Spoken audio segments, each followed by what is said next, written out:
Sparta, say the name, and images appear instantly. Shields, spears, blood-red cloaks. And one sentence almost everyone believes: Sparta killed weak babies. It sounds brutal. It sounds monstrous. And because it sounds believable, it's spread everywhere. Movies repeat it, books simplify it, social media turns it into fact. But here is the uncomfortable question. What if this story is only half true? What if Sparta has been misunderstood for centuries? Let's slow down, because history is rarely simple, and it is almost never kind of nuance. When we talk about Sparta, we are not talking about a modern society. We are talking about a city surrounded by enemies, with a small population, living in constant fear of extinction. For Sparta, survival was not philosophy, it was necessity. Now imagine a newborn child in ancient Greece. No hospitals, no antibiotics, no incubators, no modern medicine. A child born with severe defects often did not survive, no matter how loving the parents were. This was not cruelty, it was reality. And this reality existed everywhere in the ancient world, not only in Sparta. So why does only Sparta carry this reputation? Here's where the myth begins. Ancient writers describe a practice where newborns were examined. If a child appeared unlikely to survive, it might be exposed, left outside the city. And suddenly, centuries later, that becomes, they killed weak babies. But exposure is not execution, and weakness is not a death sentence.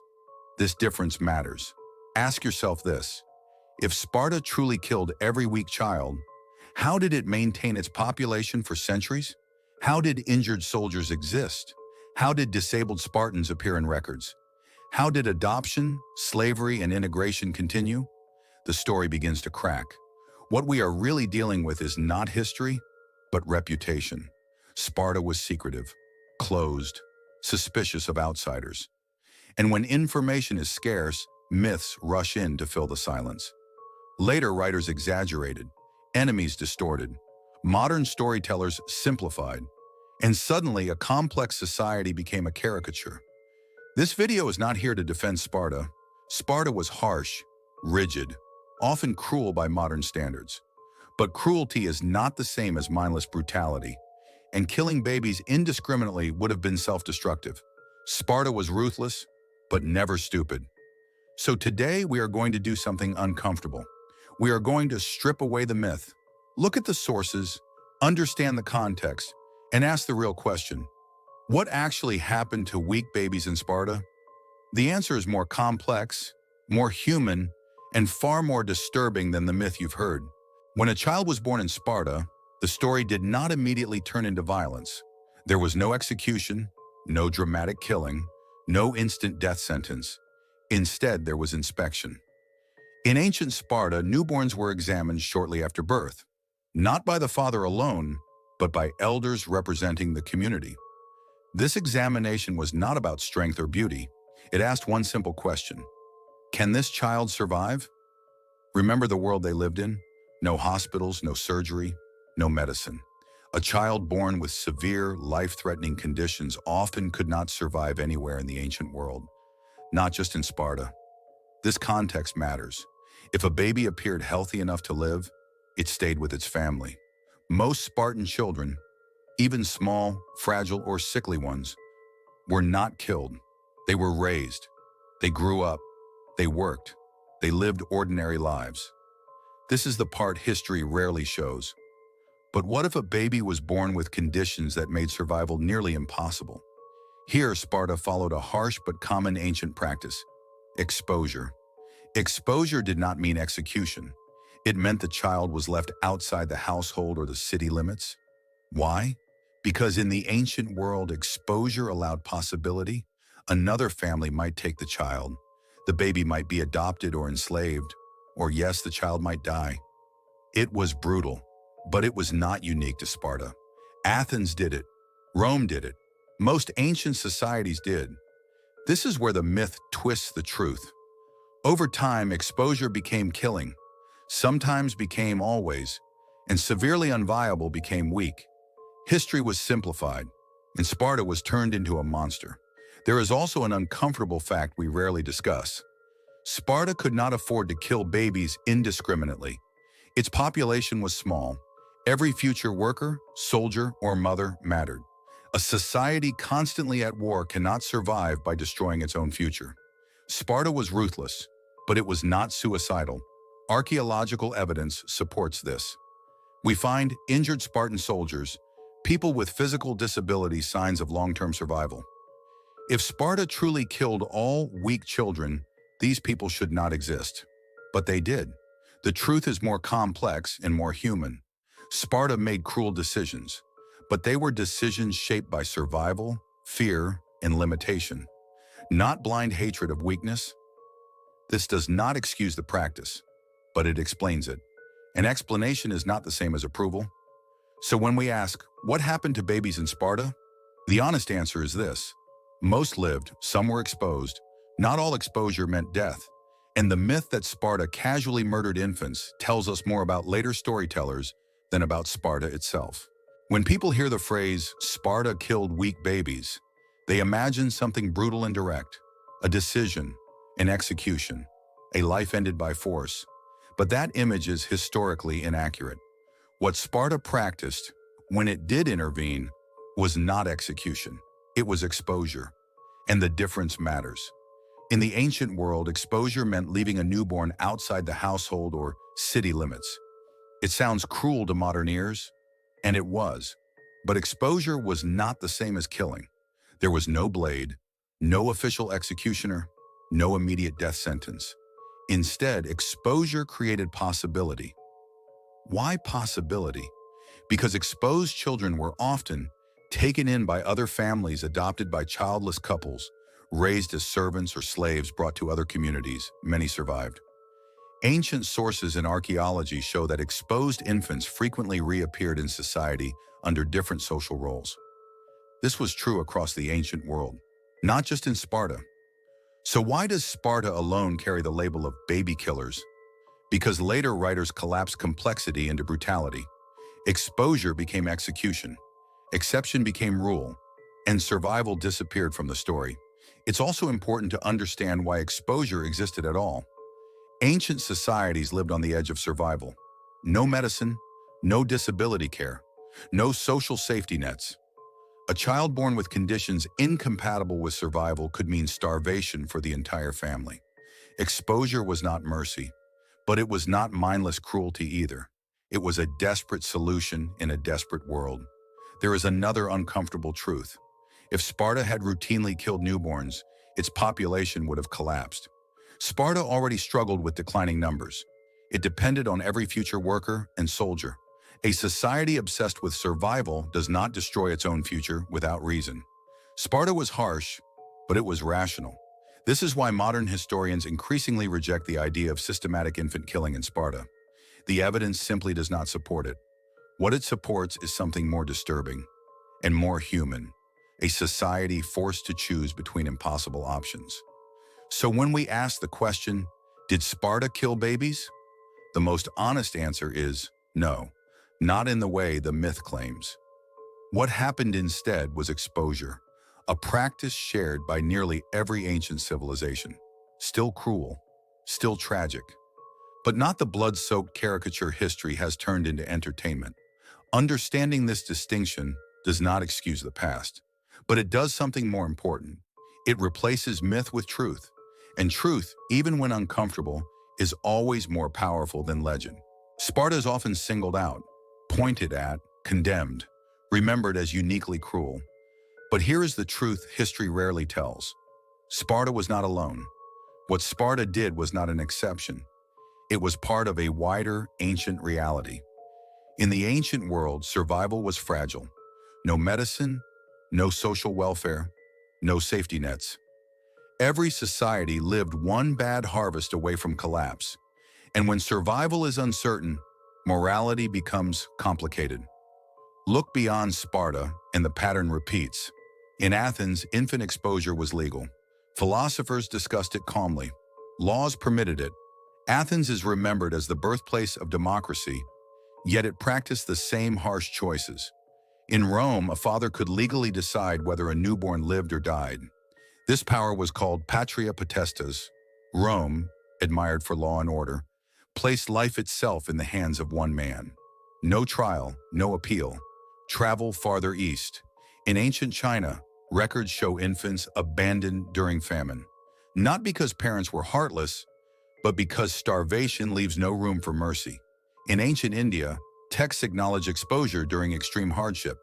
History repeats the same tragedy under different skies. So why does Sparta carry the burden alone? Because Sparta was silent. It wrote little. It hid itself from outsiders. It left space for enemies to define its image. And enemies filled that silence with horror. Later writers exaggerated. Centuries passed. Nuance disappeared. Sometimes became always. Exposure became execution. Context became cruelty. And Sparta became a symbol for something far older and far wider. Here is the uncomfortable truth.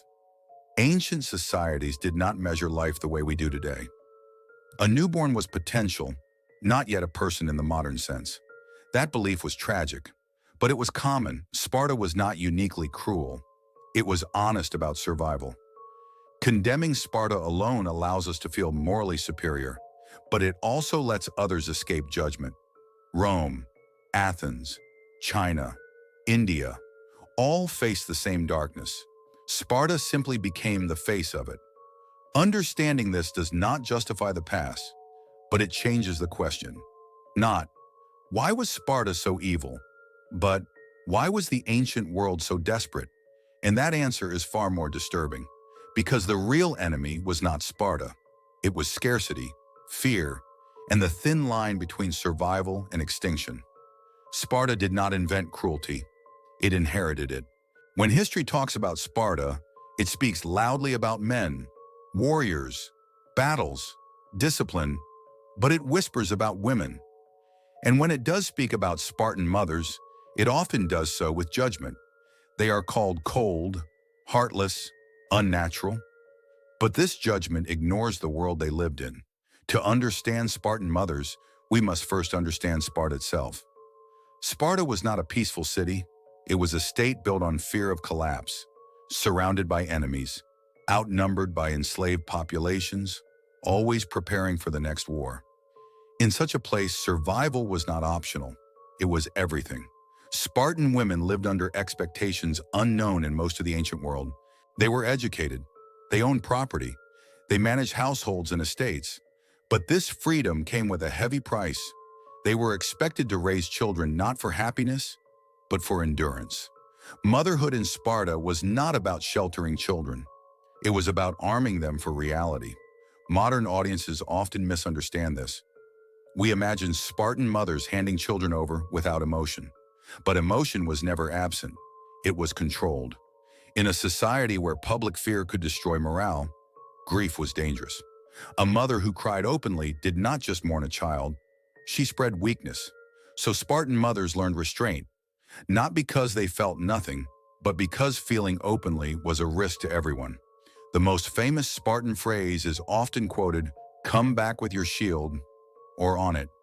To modern ears, this sounds merciless, but in Sparta, this sentence carried another meaning. It was not a wish for death.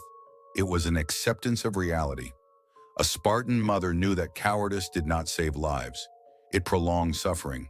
A defeated army meant invasion, enslavement, destruction of families. For her, courage was not glory. It was protection.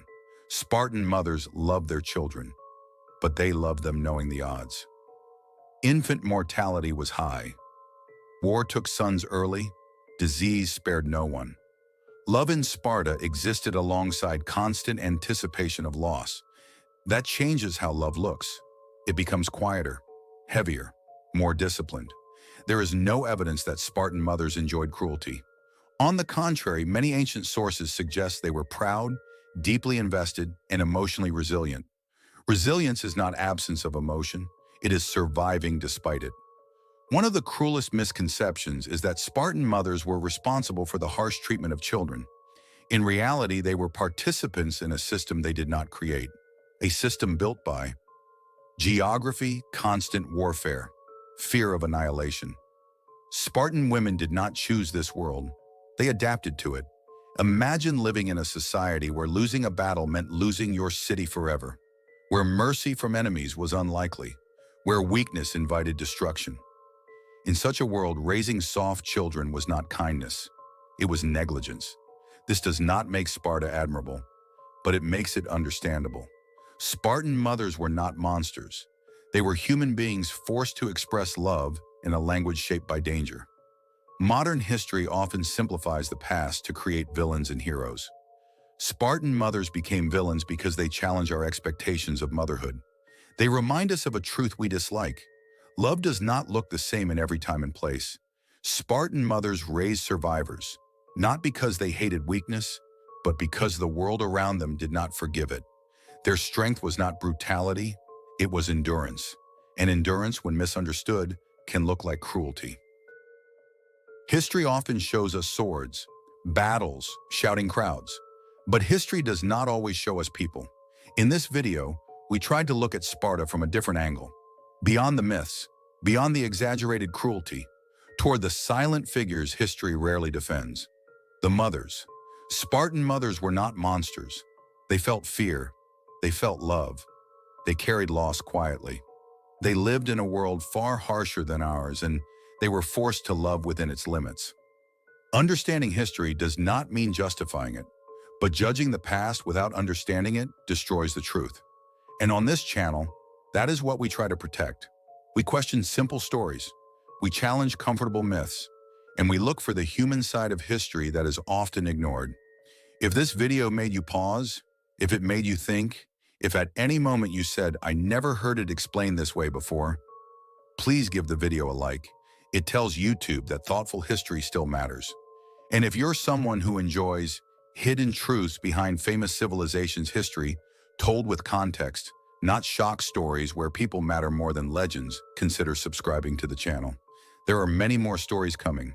Stories about Sparta, about Rome, about forgotten lives behind great empires. I'll leave you with one question. Is history truly cruel, or do we make it cruel by refusing to understand it? If you want to keep asking questions like this, subscribe, like, stay curious, and let's explore history beyond the myths. Sparta was not built for comfort. It was built for survival. In Sparta, discipline mattered more than wealth, and strength mattered more than words. Every citizen was part of the state. Every child was raised for endurance. Every weakness was tested by reality. Sparta was harsh, often cruel by modern standards, but it was also honest. It did not pretend the world was kind. And that truth is why Sparta is still remembered today. Follow for history beyond the myths.